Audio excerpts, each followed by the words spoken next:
Perayaan musim luruh yang diberkati, perayaan trompet sudah tiba. Perayaan musim luruh pada hari ini boleh dikatakan betul-betul bermakna dan diberkati bagi kita. Saya berharap semua ahli keluarga syurgawi akan menerima banyak berkat Roh Kudus daripada Bapa dan Ibu, yaitu roh dan pengantin perempuan, dengan baik-baik menyambut perayaan dari perayaan trompet hingga hari terakhir perayaan penuh daun. Hari ini, mari kita lihat kembali asal-usul perayaan trompet.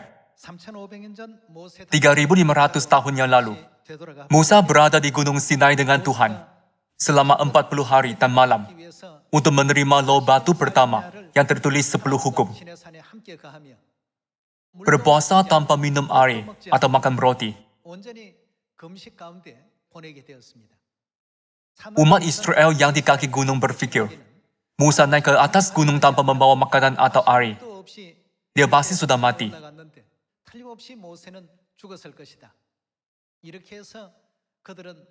Akhirnya, mereka membuat patung anak lembu emas dan menyembahnya secara berzina, makan, minum, menari di sekelilingnya, dan jatuh ke dalam penyembahan berhala. Tuhan sangat marah. Apakah perintah pertama dalam 10 hukum? Jangan ada padamu Tuhan lain di hadapanku. Dan yang kedua, jangan membuat patung. Hukum ini paling dilarang Tuhan untuk dilanggar. Betapa malangnya apabila ada situasi seperti itu berlaku. Sebab itulah, selepas memberikan 2 loh batu kepada Musa, Tuhan berkata, "Turunlah, sebab bangsamu sedang melakukan dosa yang keji." Semasa turun dari gunung dengan 2 loh batu, Musa melihat semua perbuatan bangsa itu, dan hatinya dipenuhi kemarahan soleh. Lalu, dia melemparkan loh-loh itu di kaki gunung dan menghancurkannya. Selepas Musa turun dari gunung, Tuhan menunjukkan semua kesalahan yang dibuat oleh umat Israel. Dan kira-kira 3.000 orang yang berdosa dibunuh secara tragis pada hari itu juga. Apabila umat itu bersungguh-sungguh minta pengampunan dosa kepada Tuhan dengan hati yang bertaubat, karena sikap iman mereka, Tuhan mengarahkan Musa untuk naik ke Gunung Sinai pada hari pertama bulan ke-6 mengikut kalender suci untuk menerima 10 hukum yang kedua. Pada hari pertama bulan ke-6, Musa naik ke Gunung Sinai dan berpuasa selama 40 hari lagi. Kemudian, dia menerima 2 loh batu dan turun pada hari ke-40, yaitu hari ke-10 bulan ke-7. Tuhan memilih hari itu dan menetapkannya sebagai hari pengampunan dosa, untuk bermaksud bahwa dia telah mengampunkan dosa umat Israel. Jadi, trompet ditiup selama 10 hari setiap tahun, agar mereka tidak melupakan hari pengampunan dosa. Itu adalah untuk menyedarkan semua umat Israel bahwa masanya sudah tiba untuk bertaubat daripada dosa dan kesalahan, serta bersedia untuk hari pengampunan dosa. Perayaan ini dipanggil perayaan trompet, yang jatuh pada hari pertama bulan ke-7, mengikut kalender suci, yaitu hari ini.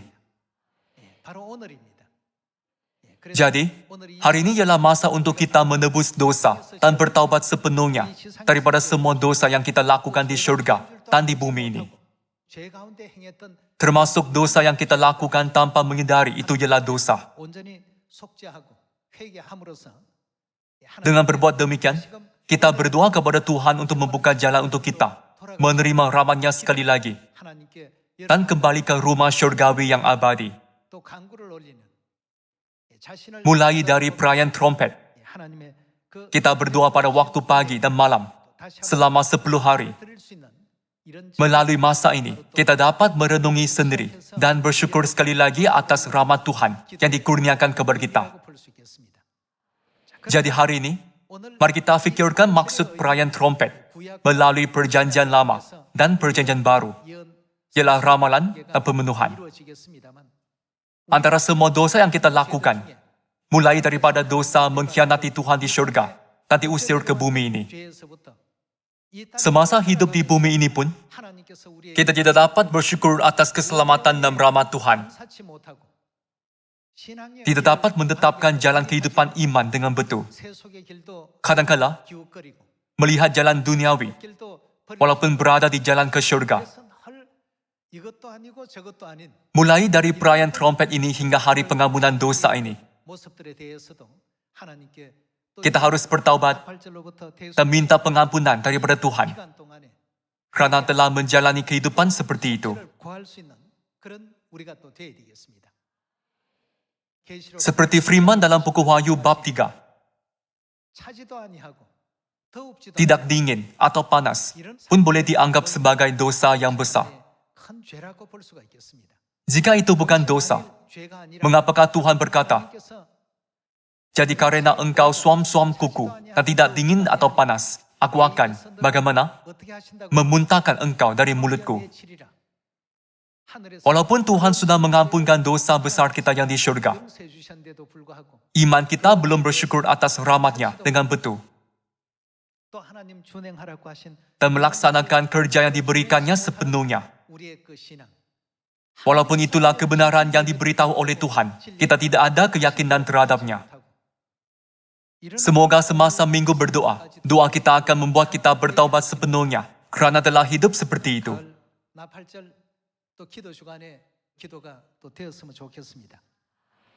Jadi hari ini, saya ingin memikirkan sebuah perkara ini bersama-sama, secara mendalam, dengan khotbah bertajuk, Perumpamaan 10 Gadis, dan keyakinan dalam kebenaran. Dalam buku Matius bab 25, ada perumpamaan tentang 10 gadis. Mari kita buka buku Matius bab 25.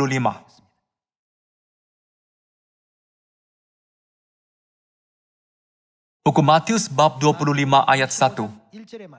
Pada waktu itu hal kerajaan syurga, seumpama 10 gadis, yang mengambil pelitanya dan pergi menyongsong mempelai laki-laki. 5 di antaranya bodoh dan 5 bijaksana. Gadis-gadis yang bodoh itu membawa pelitanya, tetapi tidak membawa minyak. Sedangkan gadis-gadis yang bijaksana itu membawa pelitanya dan juga minyak dalam buli-buli mereka. Apakah yang diumpamakan sebagai minyak? Iman.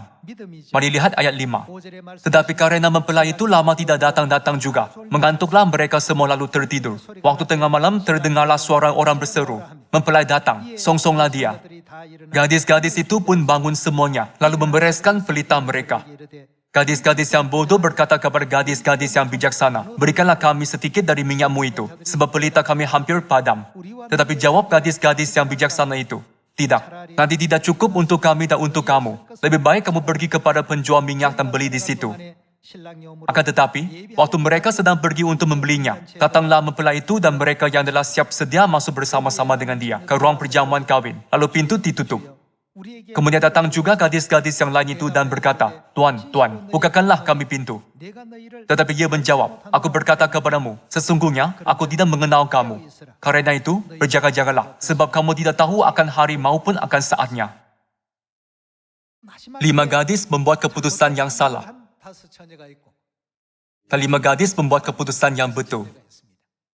5 gadis yang bodoh itu melakukan sesuatu yang buat mereka kekal menyesal. Mereka berkata, belum terlambat untuk bersedia pada masa pengantin lelaki tiba. Itu tidak benar. Iman kita harus sentiasa bersedia. Iman kita tidak boleh layu.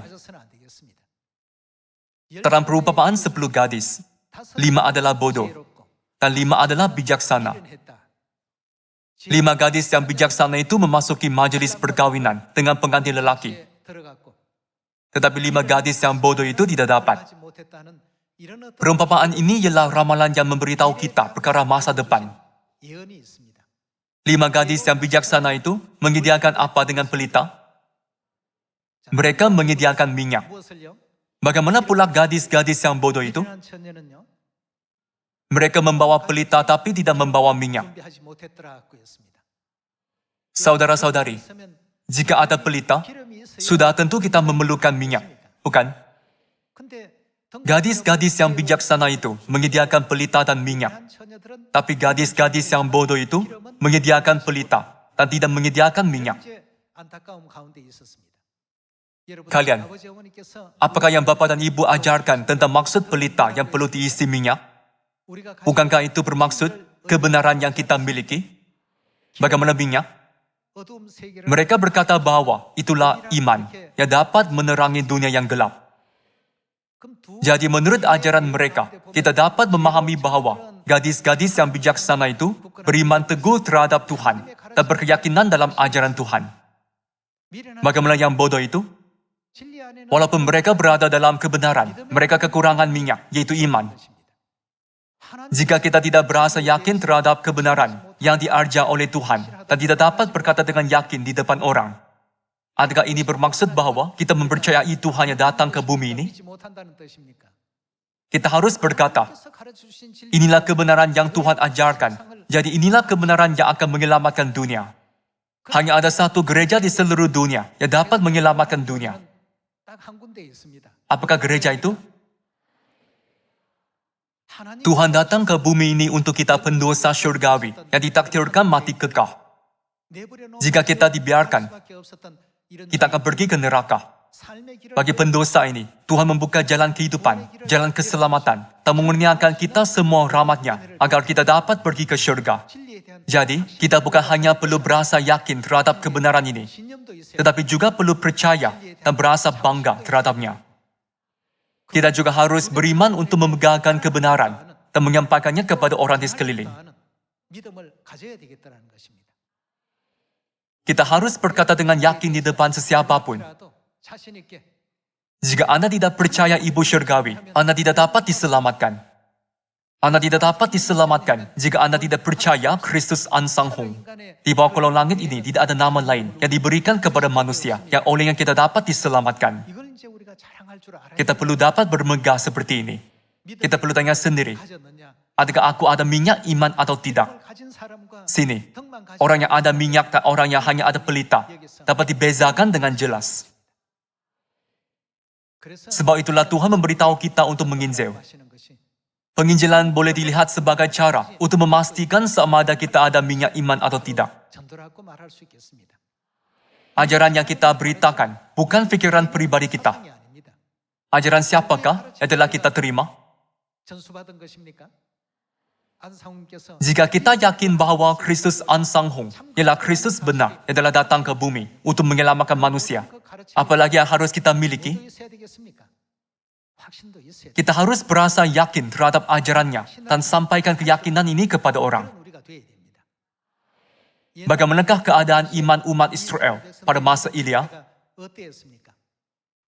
Ada 850 orang nabi palsu menyembah Baal dan Asyerah apabila Elia yang beriman kepada Tuhan Yehova menentang mereka.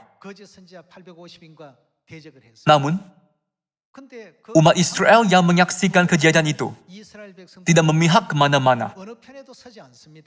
Mereka goyah ke sana kemari dan berfikir, adakah sebelah ini atau sebelah itu? Walaupun umat Israel dipilih sebagai umat pilihan Tuhan, maksudnya walaupun mereka ada pelita, apakah yang masih mereka kurang?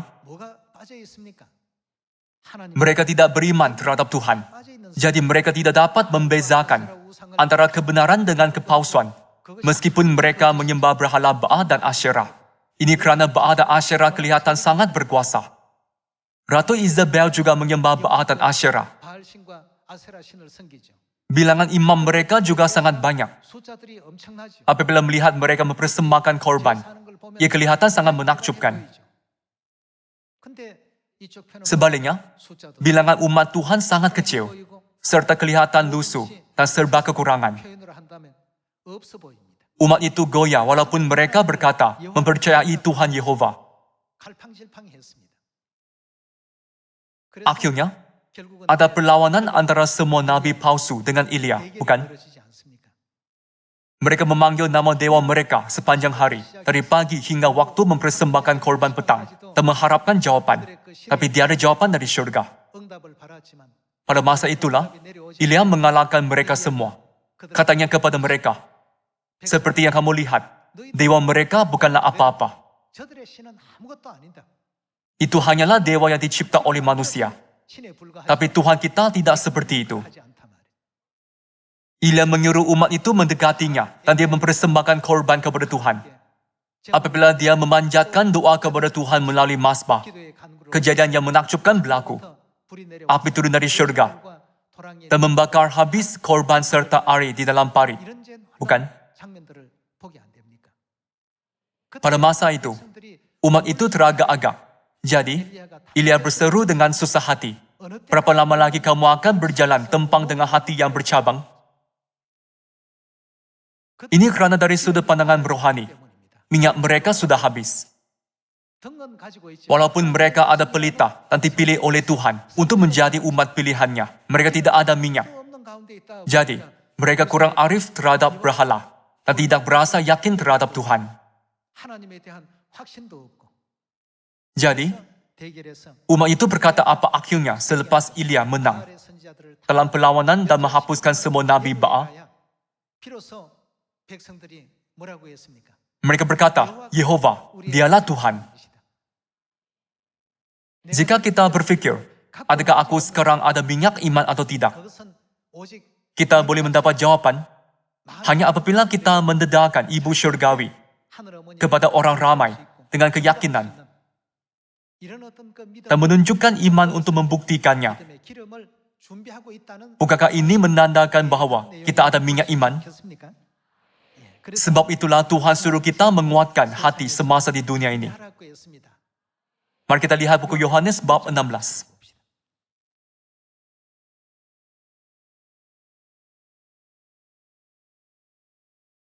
Mari kita lihat firman Tuhan dalam buku Yohanes bab 16 ayat 33. Yohanes bab 16 ayat 33. "Semuanya itu kukatakan kepadamu, supaya kamu beroleh damai sejahtera dalam aku.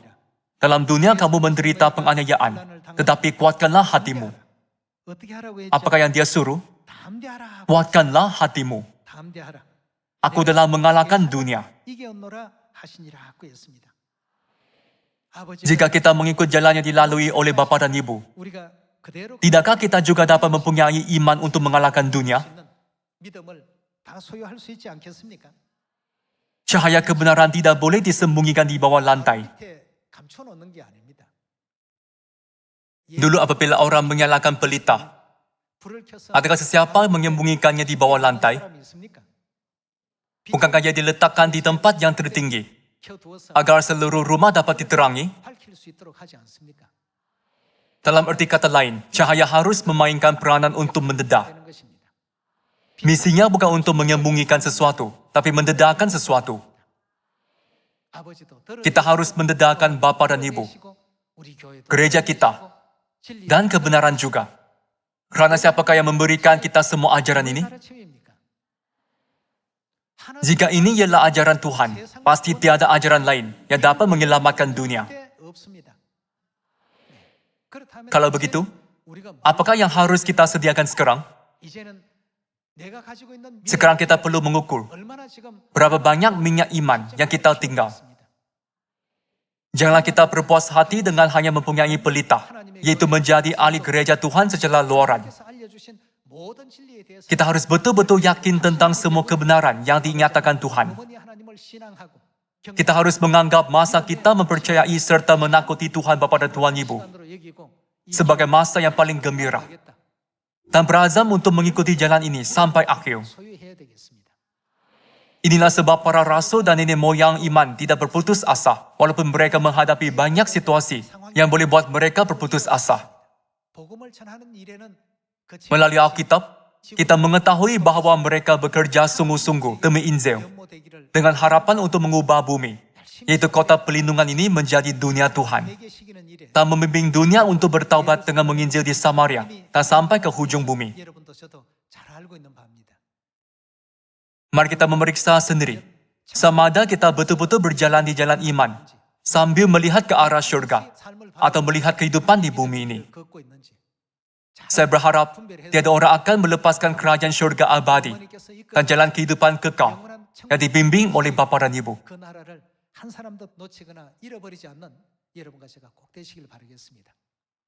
Apabila dilihat secara rohani, masa apabila kita gagal melakukan seperti itu, juga ialah dosa. Apakah dosa itu? Dosa tidak mempercayai Tuhan dengan betul, dan dosa tidak berasa yakin terhadap ajaran Tuhan. Melalui minggu berdoa hari pengampunan dosa ini, marilah kita mempercayai firman, aku telah mengalahkan dunia, jadi kamu juga. Kuatkanlah hatimu, tidak kira apa yang berlaku. Aku akan sentiasa membantu kamu. Semoga semua ahli keluarga syurgawi ada keyakinan mutlak terhadap firman ini dan bersungguh-sungguh membuktikan kemuliaan paparan Ibu di seluruh dunia. Mari kita lihat satu ayat lagi dalam buku Yesaya bab 41. Mari kita lihat ajaran dalam buku Yesaya bab 41 ayat 10.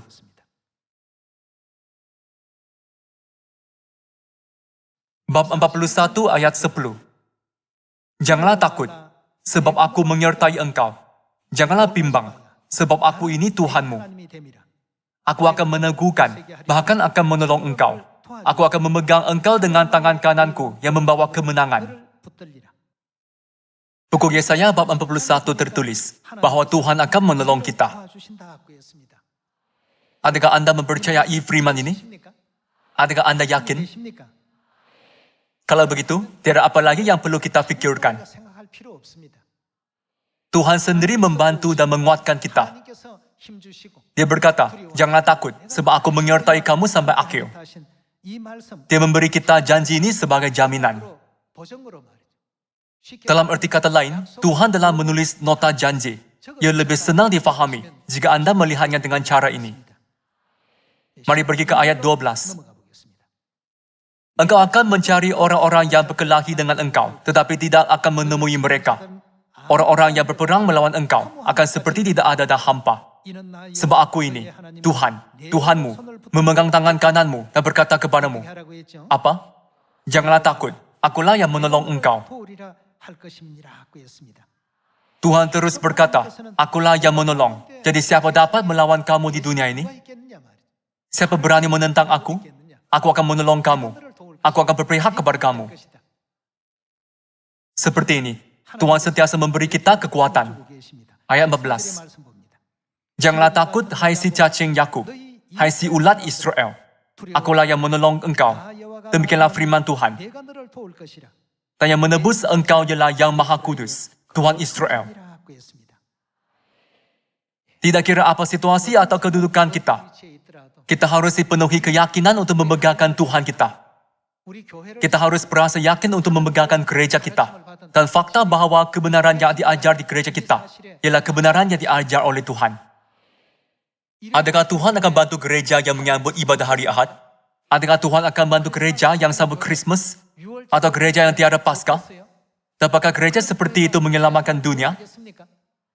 Namun, ada orang menghalang kebenaran Tuhan dengan kepalsuan dan melakukan banyak perkara yang jahat untuk menghalang dunia ini, menyokong kebenaran. Memandangkan kebenaran ini hanya dapat diajar oleh Tuhan. Kita harus berasa yakin di depan sesiapapun. Jika masa lalu kita adalah seperti umat Israel yang ragu-ragu dan goyah pada masa Elia, sekarang kita perlu bertekad untuk hanya berpihak kepada Tuhan. Inilah iman yang kita perlukan. Sepanjang minggu berdoa hari pengampunan dosa ini, saya berharap kita dapat berdoa banyak atas dosa yang telah kita lakukan tanpa iman, agar kita dapat diberikan kuasa Roh Kudus yang lebih hebat dan eksplosif. Fikirkanlah Injil ini dari sudut pandangan ramalan. Apabila Yosua memasuki tanah Kanaan, bukankah semua orang berteriak bersama-sama? Apabila mereka mengikut arahan Tuhan untuk berbuat demikian, sesuatu yang menakjubkan berlaku. Janganlah kita bertindak menurut pikiran sendiri. Mulai sekarang, marilah kita ikut ajaran yang diberikan Tuhan di depan siapapun. Tuhan berkata, setiap orang yang mengakui aku di depan manusia, aku juga akan mengakui dia di depan malaikat-malaikat. Tetapi barang siapa menyangkal aku di depan manusia, ia akan disangkal di depan malaikat-malaikat. Ini ialah message tegas yang diberikan oleh Tuhan. Betapa mutlaknya kebenaran ini. Betapa mutlaknya ajaran-ajaran perjanjian baru, hari Sabat, dan Paskah. Tuhan selalu menolong kita dan menyuruh kita untuk teguhkan hati. Adakah kita mengajarkan perintah yang selain daripada perintah Tuhan? Jika begitu, kita harus menginjil dengan keyakinan. Lebih-lebih lagi, kita ialah cahaya. Jadi, kita harus banyak mendedahkan kebenaran. Dengan banyak memberikan bukti dan bersinar, tidakkah dunia yang gelap akan menjadi dunia terang? Melalui perayaan musim luruh ini, semoga kita semua banyak menerima kasih, rahmat, dan berkat Tuhan dengan iman yang lebih matang. Semoga kita semua akan menjadi 5 gadis yang bijaksana, menyediakan minyak iman terlebih dahulu. Semoga Anda banyak dirahmati oleh firman hari ini. Sekian, terima kasih.